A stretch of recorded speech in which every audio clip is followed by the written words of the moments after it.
Hey guys, I'm in the 2021 Ford Bronco in the Robin's Egg Blue Heritage Limited Edition. This comes with the 2.7 V6 twin turbo engine. Beautiful car, looks vintage and is very modern. Wanted to shoot a quick video on how to do a donut in this car. I'm not a professional driver and I just figured this out by myself. I see these cool videos on Instagram and YouTube, so I wanted to try it out for myself. So forgive me if I'm wrong, but this is what I do. I put it in manual, the M. You see the M1 up there?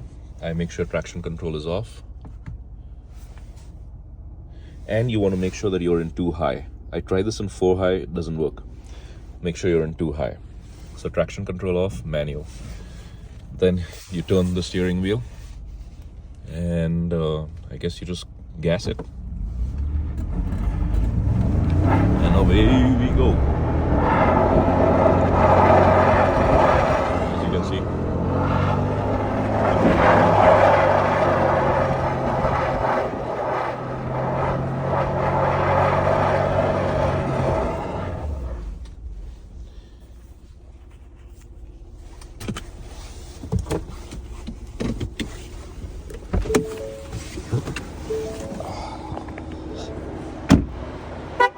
And of course it smells of burnt rubber.